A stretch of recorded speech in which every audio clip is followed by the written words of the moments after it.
So guys अब मैं आप लोगों को करवाती हूँ डर्मा मेडिसिन के कुछ एमसीक्यूज़ के कुछ एससीक्यूज़ के डिस्कशन, और साथ साथ मैं आप लोगों को दिखाऊंगी कि एमसीक्यूज़ किस तरीके से डेविडसन की लाइन से पिक होते हैं। सो हम लोग स्टार्ट करते हैं। पहला है जी हमारे पास, the bacteria that multiply in blocked skin pores metabolize sebum and may lead to develop acne. मतलब यहाँ सीधा सीधा वो उस बैक्टीरिया का नाम पूछ रहे हैं जो सीबम प्रोडक्शन में यूज, ठीक है, जिसकी वजह से सीबम प्रोडक्शन हमारी ज़्यादा हो जाती है। तो ये होती है प्रोपियोनियम बैक्टीरियम स्पीशीज़। अब ये देखो, ये हमारे पास डेविडसन है और इसका है मेरे पास पेज नंबर 1242। अब इसी में उसने पैथोजेनेसिस में पहली पहली लाइन यही लिखी हुई है कि जो एक्नी वल्गैरिस कॉज करवाता है उस बैक्टीरियम का नाम है प्रोपनियो बैक्टीरियम एक्नीज। फिर नेक्स्ट एमसीक्यूज में कहता है कि विच मेक सोरियासिस वर्स, यानी जो सोरियासिस के एग्रेवेटिंग फैक्टर्स है बेसिकली उसने इसमें वो पूछे हुए हैं कि कौन से होते हैं। तो बीटा ब्लॉकर्स, एनसेड, सिगरेट स्मोकिंग, ये सब जो है हमारे पास ये कॉज करते हैं। तो इसका आंसर होगा ऑल ऑफ द अबव। यहाँ उन्होंने टेबल 29.23 में सारे में एग्जर्बेटिंग यानी एग्रेवेटिंग फैक्टर्स बताए हुए सोरियासिस के, ठीक है, trauma, infection, sunlight, drugs and psychological factors. अब ये सारे फैक्टर्स जो है वो हमारे एमसीक्यूज में उन्होंने दिए हुए हैं, ठीक है, इसलिए हमारा आंसर होगा ऑल ऑफ द अबव। अब नेक्स्ट एमसीक्यूज है हमारे पास, which is most common complications of psoriasis. तो सोरियासिस के सिम्टम्स में भी हमें मिलता है, फटीग मिलती है, स्किन रैश मिलता है, जॉइंट पेन एंड स्वेलिंग मिलती है। तो हम लोग इसका नाम वहाँ से भी अंदाजा लगा लेते हैं। तो आप लोगों ने सुना होगा कि सोरियाटिक अर्थराइटिस बहुत ज़्यादा कॉमन होता है, तो इसलिए इसका आंसर होगा मोस्ट कॉमन जो कॉम्प्लिकेशन होगी वो होगी इसकी अर्थराइटिस, ठीक है। मुझे पहले लगता था कि हाइव्स है, लेकिन हाइव्स नहीं है, हाइव्स ये वही अर्टिकेरिया है, लेकिन ये हाइव्स नहीं है, अर्थराइटिस है। नेक्स्ट है हमारे पास कॉजेटिव एजेंट फॉर इम्पेटागो। इसका आंसर है हमारे पास स्टेफिलोकोकस ऑरियस और साथ होते हैं स्ट्रेप्टोकोकल पायोजीन्स। अगर ऑप्शन में स्टेफ ऑरियस नहीं दिया होता तो स्ट्रेप्टोकोकल दिया होगा, और स्ट्रेप्टोकोकल आप लोगों ने याद रखना है कि पायोजीन्स होता है, और ये भी हमारे पास बुक की लाइन है। ये आप लोग देख सकते हैं इम्पेटागो में उन्होंने 4th लाइन में लिखा हुआ है कि स्टेफ ऑरियस और स्ट्रेप्टोकोकाई। उन्होंने यहाँ स्ट्रेप्टोकोकाई सिर्फ लिख के मेंशन नहीं किया हुआ पायोजीन्स, लेकिन स्ट्रेप्टोकोकाई पायोजीन्स होता है। और यहाँ से एक और बात याद कर लेते हैं हम कि जो नॉन बुलस होता है वो स्टेफ ऑरियस की वजह से होता है, और जो बुलस होती है वो स्ट्रेप्टोकोकाई पायोजीन्स की वजह से होता है। ये भी एमसीक्यूज में बात आ सकती है। फिर अब जो नेक्स्ट हमारे पास एमसीक्यूज है वो ये है कि a middle age diabetic man presented in OPD with hot painful nodule with discharging pus from multiple follicular orifice on hip tender to touch, no history of fever, malaise, most common diagnosis. अब देखो, उन्होंने कहा है कि heart painful nodule है, एक उसने ये बात कही हुई है, फिर कहा है कि डिस्चार्जिंग पस। जब भी पस डिस्चार्जिंग का होगा ना तो आपने दिमाग में लेके आना या फ्रंकल है या कार्बंकल है। अब फ्रंकल और कार्बंकल का हम लोग डिसाइड करते हैं कि कितने हेयर फॉलिकल जो है उसमें इन्वॉल्व है। अगर तो 3 इन्वॉल्व होंगे हेयर फॉलिकल तो फ्रंकल होगा, अगर मल्टीपल होंगे तो कार्बंकल होगा। अब उसने कहा फ्रॉम मल्टीपल फॉलिकुलर ऑरिफिस, जब उसने मल्टीपल का लफ्ज इस्तेमाल कर दिया तो ये हमारा ऑप्शन है कार्बंकल।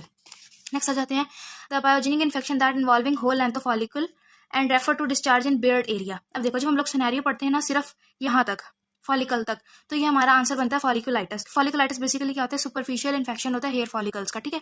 लेकिन जब हम लगाते हैं refer to disease in beard area, जब बियर्ड एरिया की बात आती है तो ये हमारा आंसर बन जाता है साइकोसिस। इस तरह एक एक वर्ड से एक एक लाइन से सिनेरियो चेंज हो जाता है।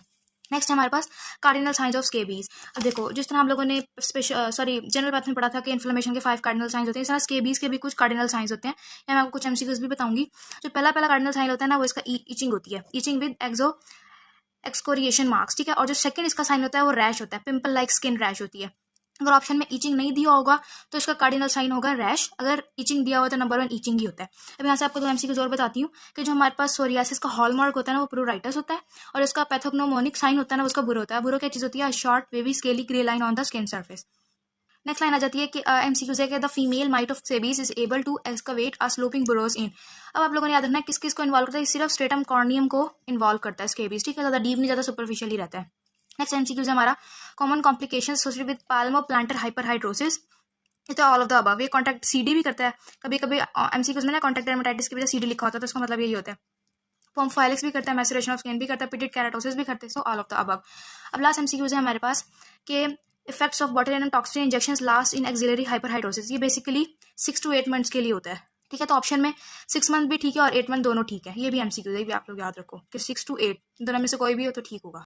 देखते हैं 2 एमसीक्यू है टोटल। देखो, अ 23-year-old patient presented with a history of itching all over the body from last 2 weeks, which is worse at night. On examination, he has multiple papules and pustules on the both hands, feet and abdomen. अब इसका हम लोगों ने medicine की अच्छी बात यह है कि हम लोगों ने ना सिर्फ 3 बातें लिख के और काम खत्म हो जाता है। लाइक डायग्नोस लिखना होता है आपने।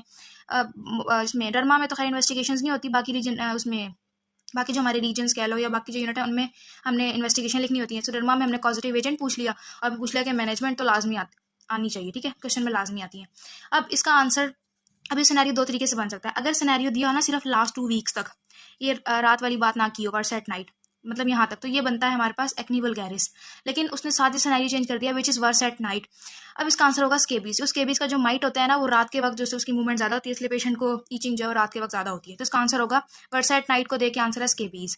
पॉजिटिव एजेंट होता है इसका सारकॉप्स स्केबी। इसकी स्पेलिंग गलत नहीं करने, गौर से देख लो। How will you manage the patient, तो फिर हमने इसकी वो जनरल मेयर्स के कपड़े साफ, दूसरे लोगों से अलग रहना है, अपने कपड़े साफ सुथरे रखने की, और फिर स्पेसिफिक के हम लोगों ने क्या मेडिकल ट्रीटमेंट देना है, कौन कौन सी ड्रग देना है। अभी एमसीक्यूज है, जो स्केबीज के लिए ड्रग ऑफ चॉइस होती है ना वो परमिथ्रिन लोशन होता है, ठीक है, और परमिथ्रिन लोशन भी 5%। ये बात एमसीक्यूज है। अपने सेकंड एंड लास्ट सिनेरियो पे आ जाते हैं, that is a 35-year-old female presented with a history of multiple erythematosus, scaly plaques with silvery scaling on skin surfaces from last 1 month. Gradually increase in size and number. Patient is otherwise stable. अब diagnose लिखना, ग्रेवेटिंग factors लिखना और management लिखनी है। अब देखो, जब जहाँ भी स्केली प्लैक्स विद सिल्वरी स्केल आएगा ना, इसका मतलब है सोरियासिस है, कंफर्म सोरियासिस है। और सोरियासिस की खास बात यह है कि एक्सटेंसिव सर्फेसिस पे होता है, तो हमें पता लग गया कि सोरियासिस है। अब इसके बाद एग्रेवेटिंग फैक्टर्स, मैंने आप लोगों को पहले भी एक टेबल दिखाया था, ये वाला टेबल है वो। एग्रेवेटिंग फैक्टर में से ना कोई भी आप 4-5 उठा के ना लिख देना, ठीक है। और एग्रेवेटिंग फैक्टर्स लिखने के बाद लास्ट में से पूछना इसकी मैनेजमेंट, तो इसकी मैनेजमेंट के लिए अगेन हम ये करेंगे फिक 29.3। बहुत अच्छी मैनेजमेंट लिखी है, तो आप लोग यही वाली कर लेना, ठीक है। इस तरीके से जो है ये वाली हम लोगों ने करी सोरियासिस। तो इस तरीके से हमारे एमसीक्यूज आते हैं। अच्छा, अब ना 4 टॉपिक्स हैं वो बहुत ज़्यादा इंपॉर्टेंट डर्मा के, मैं आपको बताती हूँ। सो ये वाले 4 टॉपिक है जो बहुत ज़्यादा इंपॉर्टेंट है, और ये फर्स्ट ऑर्डर है हमारा।